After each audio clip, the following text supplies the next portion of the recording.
Hey Maria, do you notice something different about me today? Oh, hey Ray, this is totally unprompted, but what an amazing shirt you have. Oh my god, thank you so much. I'm so glad you noticed. Well, June 26th, if you're a registered Democrat, I'm talking to you, motherfucker. Make sure you look up what district you live in and go vote. Go vote for the Democratic primary, the House congressional races. I see you watching. I mean, I'm not going to tell you who you got to vote for, but if you live in District 14, you know who you got to vote for. It's an official endorsement from a Queens native. Yep. But anyway, you know, regardless of who you're going to vote for, I think it's really important that you stay politically engaged, especially now. So just go vote. Go vote. Look up who your candidates are and go vote.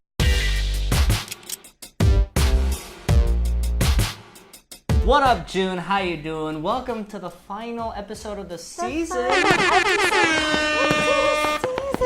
A whole season. So all you stans out there, thank you for watching. And if you don't know what you're watching, it's Regarding, that's 2POC. Recommending theater in NYC. My name is Ray Yamanoche, I'm a playwright. My name is Maria Paz Alegre, I'm an artist and a theater critic. We got two incredible shows coming at you this month. Number one, Our Lady of 121st Street. Number two, The Great Leap. Don't go anywhere. This is our last show of the season, y'all. We did it. We did it. Thank you, Maria. Thank you, I just Ray. want to take a special time to thank my co-host, Maria, who's been wonderful, as you all know. So, you know. It's true. I would also like to take this moment to thank Ray because he is in charge of so much of the social media, as well as the editing of the show.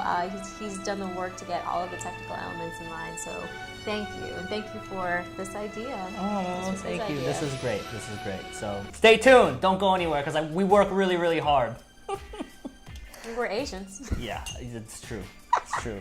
It's very true. Our Lady of 121st Street is at the Signature Theater. It's written by Stephen Adly Girgis and directed by Felicia Rashad. What does a gay lawyer, a down-and-out cop, a wise guy DJ, and the stolen body of a dead nun have in common? Apparently, Harlem. Come join Stephen Adly Girgis and his band of misfits as they pour one out for Our Lady of 121st Street. So this is one of the more famous pieces of Girgis. This is a revival of his, I like to think of it as like his religious trilogy. Before we've reviewed Jesus Hopped the A Train, The Last Days of Judas Iscariot was not done, but it's one of his, probably his most famous work. And then finally, Our Lady of 121st Street.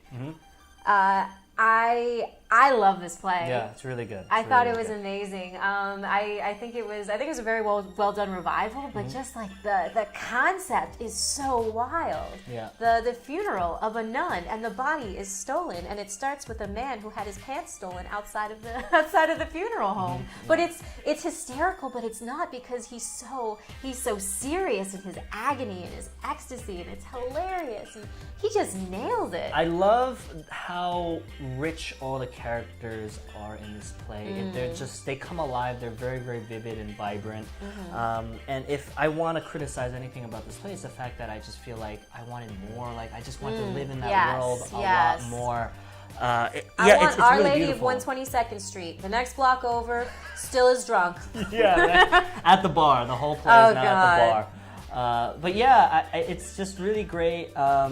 You know, I feel like this play is sort of a shout out to old New York and like pre-gentrified New York. It feels like this play is like essentializing what the essence of New York City, you know, like what the soul of it is. It's about all these disparate people, this melting pot of the city. So how they all come from the same place. Yeah.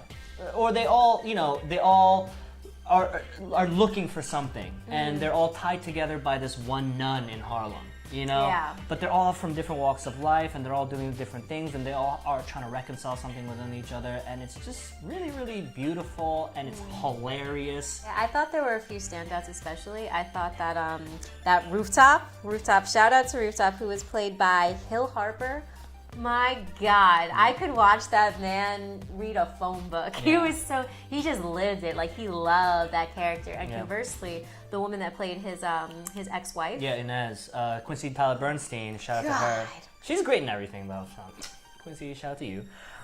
Respect. Yeah. The acting was fantastic.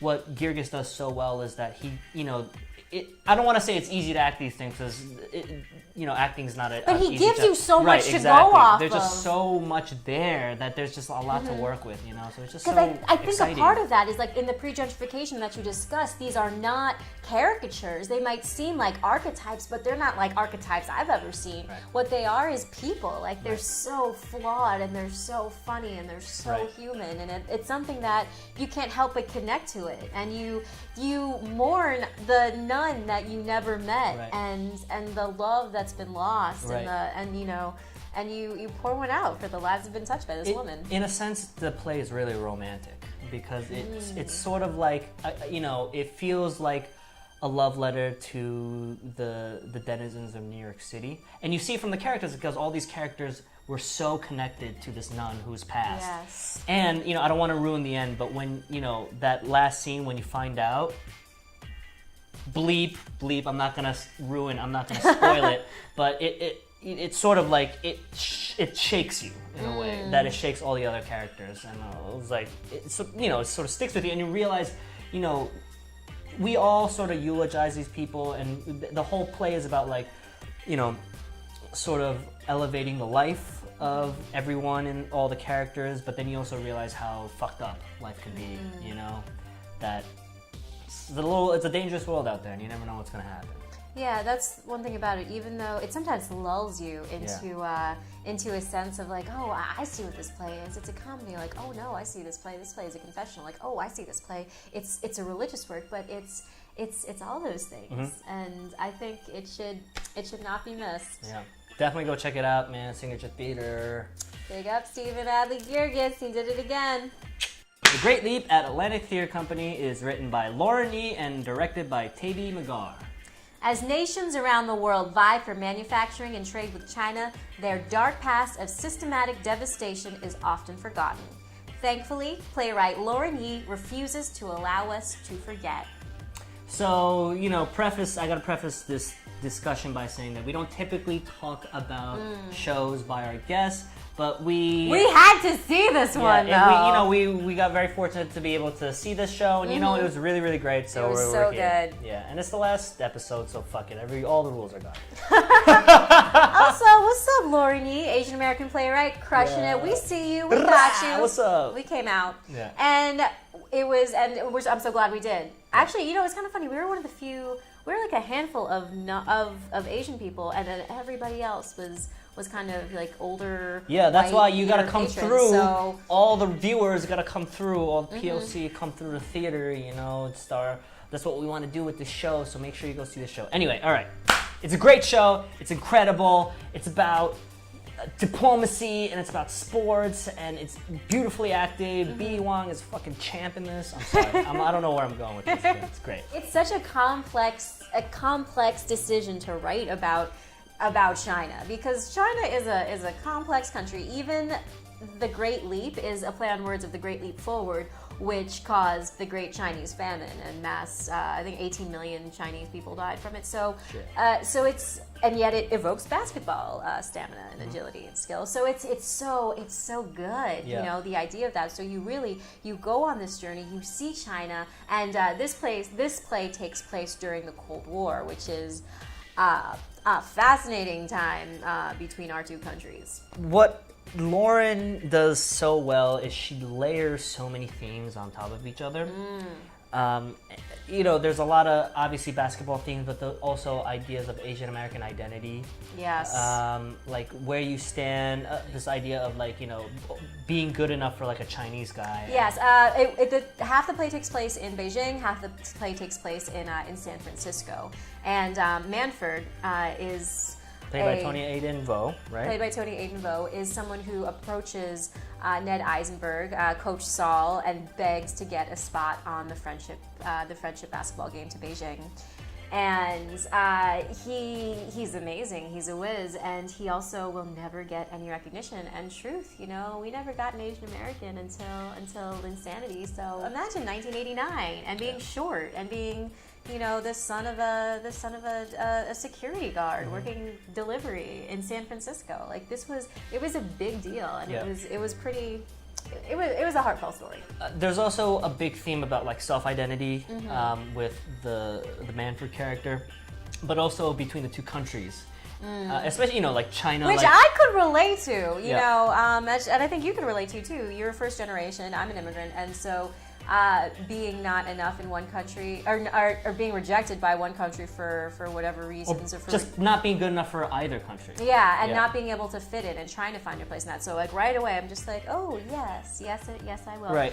And B.D. Wong, my God, I could write a sonnet to you. I mean, you are so good. It's B.D. Wong, guys. It's B.D. Wong, so you gotta see this shit. I couldn't stop crying. I couldn't stop. Maria was bawling right next to me. I'm not ashamed. Yeah. It also there are moments of of loving what you can't touch and having people from overseas, from afar, and having that personal relationship and having that background, like that really moved me. And I also don't think that you need to be an immigrant to understand that, because the people watching our show, you're New Yorkers. Yeah. You know what it is to come to a place and find yourself and then not fit in when you go back home, but also not quite fit in here. Like it's a story that you can relate to, but when you hear it, like there's so much beauty in the specificity of this role. Like I can't say enough about this play. Also,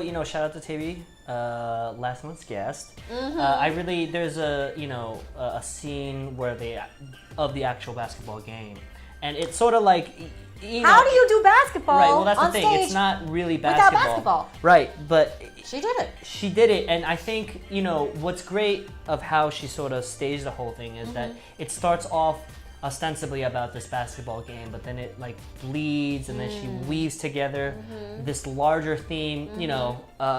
That's more than just basketball. It's about who are we, I guess I can't say it, but just go see it. It's really great. It's really, really great. When a pivotal moment happens and you have, one shot, you kind of have to figure out what's going to define you. Are you going to be satisfied with taking a step back and looking back at it for the rest of your life, or are you going to be okay with risking everything to go forward? Yeah. And that's something that is so apparent in basketball. Like the stakes are so high because there's an end point, there's a goal, and you felt that nail-biting tension when you watched this play. Like everything mattered so much. It's at Atlantic Theater Company. Go check it out. Go check it out. Stage 2. It's on 16th Street or something? Yep, 16th Street. Yeah. Stage 2 Atlantic, crushing it. Go check that shit out.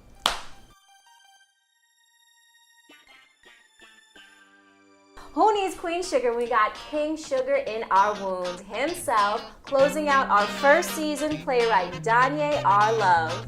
Hey, yo. What? Thank you, Donja, for coming on the show. Thank you all for having me. Thank you. Come through. Hi. So we're so excited to see your new show, Sugar in Our Wounds, at NBC. Yes. Wow. So that comes up late June. Previews start June 5th. We open June 19th, and we go into July. So tell us a little bit about that. Yeah. So Sugar in Our Wounds is a play that is set during the Civil War, and we follow a makeshift family, and within that family, 2 young male slaves end up finding each other and falling in love by a tall, mystical tree. So that's Sugar. It's love and magic and all of the essential things. Wow. So yeah. How long have you been working on this play? I started writing Sugar in 2016. Okay.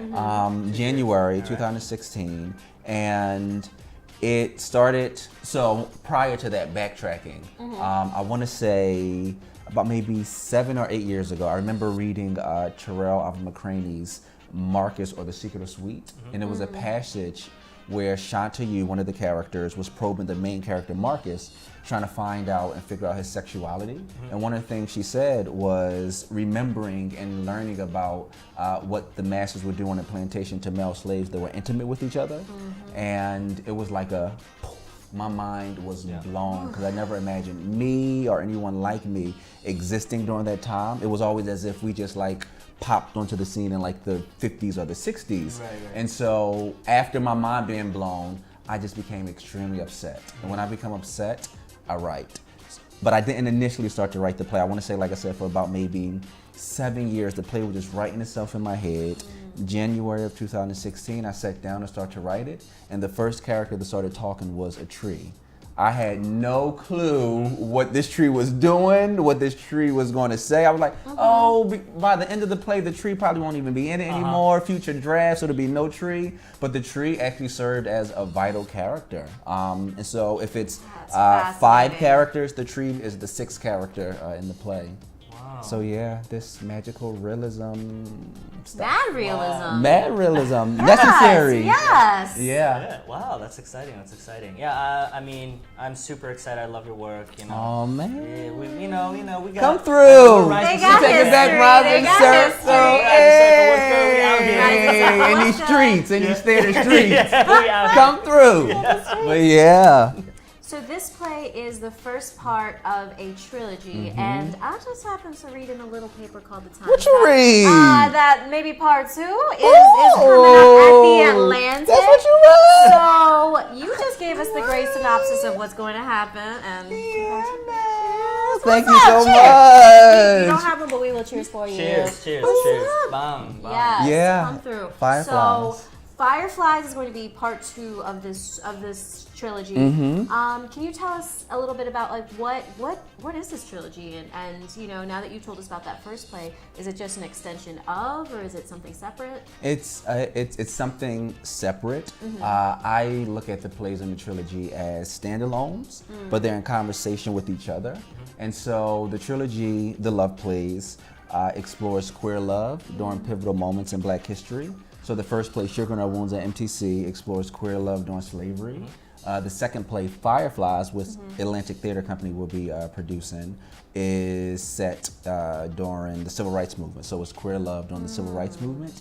And the final play, which is called In the Middle, explores queer love during the Black Lives Matter movement. So being able to see the importance of queer love during these pivotal moments in Black history and letting the world know that we existed and we still do exist and our stories need to be told. So I've been watching your web show. Lord have mercy. It's so good. Please check it out. I really love your show. Oh, thank you. And something you talked about was your style, your ethos of radical softness. For our audience that has not seen your show, but they will, could you please explain what is radical softness? Yeah, so radical softness was a term I learned a few years ago, and it was coined by Laura Mathis, who is an artist and author based in Southern California. And so basically, Laura identifies as gender nonconforming, so I use the pronouns they, them, and theirs.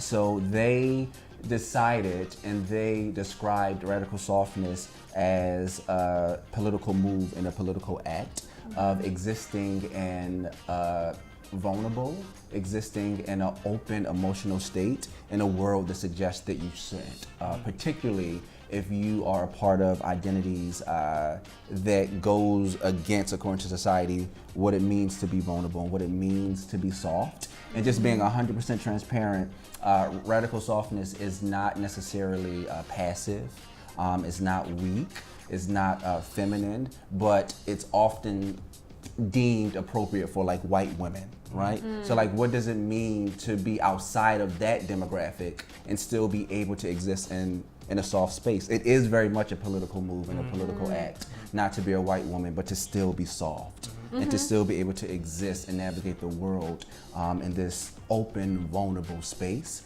And that was just something I resonated to and just connected with. And for me, it goes against this idea of toxic masculinity, right? And so you have toxic masculinity, which is dangerous and violent. You have radical softness, which is beautiful and necessary and always evolving and growing.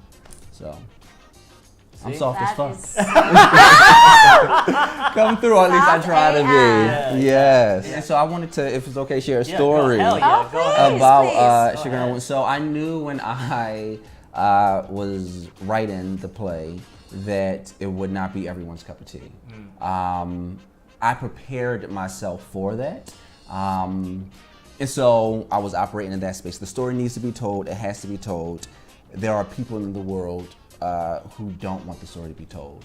And so actually last week, I came up against those people online, been trolled super duper hard. Wow. And so on Twitter, someone actually brought to my attention, I don't know who the guy is, but he's a pretty well-known guy. He has like a verified account, thousands upon thousands of followers. And someone sent me a link to their tweet, which was just talking about, oh wow, it's a theater company, a theater organization is funding this play about two men, male slaves, falling in love, and just how wrong that was and how that shouldn't be. And there was hundreds upon hundreds of comments just going off saying why this play shouldn't be, why I am just a disgrace of a human being, all of these things which I prepared myself for, but it was one thing to see it. And I did what you shouldn't do, which is read the comments. And so I was just looking at literally hundreds of comments. So that was one thing. And it really didn't get to me. But then I want to say a few days later, people started to slide in my DMs, calling me everything but my God-given name because of this play. And so that started to be like, this is a little too much. And then I noticed the next day, people found me on Facebook and they would take snapshots of my profile and of like different posts and like put it online saying this is the Degenerates page. And so I was like, oh, exactly. And so it started to affect me, but I had to remind myself that the reason why this is happening is because it's truth in the words. And people cannot always handle the truth. And this means the story needs to be told. It has to be told to honor these ancestors. And then also, I was like, how can I clap back? Like, what can I say to these people? And I realized it's nothing to be said because the play is the clap back. That's all I have to do is present the work, clap on back. But yeah. Woo! I know. The internet. The internet. Yeah, the internet. It is a double-edged sword. It could be beautiful and it could also be fucking filthy. Because there are also a lot of affirming comments that I get about the play and that like people are sending my way. And that's why it's just, like you said, double-edged sword. Because naturally, like this is my first off-Broadway production, so I'm excited. I want to like read the comments, so I'll see that nonsense, but then I'll also see comments saying thank you so much for telling this story. I'm so excited and I'm so grateful that my story, our story is being told. So yeah. Damn. No, I think it's sometimes I try not to be naive about these things, but sometimes it's really hard when you figure out that telling the truth is a political statement. Because it's not like, oh, you know, it would be like really good fan fiction. Like, oh no, I am reading in this nonfiction book about, oh, this is something that happened, and this is what happened as a result of people finding out about it. So it's not even that these are like necessarily of your own creation, but it's you are telling a story that has not been told, and you're getting hate for existing. Yeah. That cannot. Yeah, because literally that's what it is. Like knowing that people, queer people, existed throughout history, and people just can't take sometimes. But you're gonna have to. At the end of the day. Yeah, if you don't like it, don't do it. Yeah. But that's it. Like. So it's also, if you're so upset about it, go make your own art. Go make your own art. What are you doing? Let's see your own art. Let's see your play. Let's see how quickly you get off Broadway. Really? The play is the clapback. I love that. The play is the clapback. Yeah, so that's all I can do. Weak ass worms. Come through. Last one. Whew, last one. Yeah, now this has been. Wow. Time flies. We're rolling through it. Yes. Hey now. So this is regarding, and we would like you to name a recommendation. Recommendation. For the people. For the people. What's your, it could be, it doesn't have to be theater, it could be anything. What is your recommendation to the people? Camera, tell that camera, right? Tell the camera. Is it okay if I have Camera a few one. recommendations? Yeah, go ahead, as many as you I'm want. telling this camera? Yeah. This camera? Whatever you want. You want to go real intimate, you can go that one. Come through. I'm about the intimacy. Come on now. Softness. The recommendation that I have, the Hedrick Martin Institute, which is an organization that is geared towards young LGBTQIA folks, so that they can be able to have a safe space. They can be able to have like a haven to exist, to grow, to be their true selves. I would also recommend the Are Your Lord project, which is based here in New York. It's an organization that is geared towards lesbian, gay, bisexual, two-spirited, transgendered folks to be able to have, again, community, to be able to exist with like-minded folk. And I will also recommend the Harriet Apothecary organization, which is just a village of dope black cisgender women, queer and trans folks, healers, like just ancestors to be able to provide healing for the community, for themselves. So those are my recommendations. Aww. Those are my recommendations. Look at that. Check them out. Yeah. Look at that. Get that healing. Thank you. Come on. Oh, Well, Donja, it was a pleasure. Oh, the pleasure was all mine, y'all. Thank y'all. we could not have asked for a better y'all. person, a better human being, a better playwright to close out this season. Thank you so much for coming on. Come on, season 2017, 2018. Work! Yo, we'll see you in the fall, baby. See you in fall. Cheers. That's our show. Thank you so much to Donja, our love. That was amazing. Make sure you go check out his new show at MTC, Sugar gonna in Our sell out. Wounds. So, yeah, exactly. So hurry up and get those tickets. Also, extended interview, write her. It's like magic. Make sure you like and subscribe, because we're beautiful people. And I just want to say, last of all, thank you. Thank you for watching. Thank you. This was a really big deal. You know, we don't have sponsors. I know, this is we just a don't labor of have love. investors. Yeah. This is all out of pocket, but this was worth its weight in gold. Yeah. We made something. Yeah. And hopefully you like it. Hopefully you've been able to see some of the shows we talked about, and I hope that more POC will recommend and discuss theater in NYC for days and days and days to come. You know, while we will be away for the summer, I'm going to be updating the blog. I'll be, updating you on shows that I see that I think are great. So make Same. sure you check out the blog. I'll be information taking down lots of here. selfies on the Instagram. Yeah, so follow us on social media. No worries. We're RA Theater NYC on Twitter and Instagram. So make sure you follow us there. Here's the information. So, we'll see you in the fall, guys. See you in the fall. Have a beautiful summer. We love you.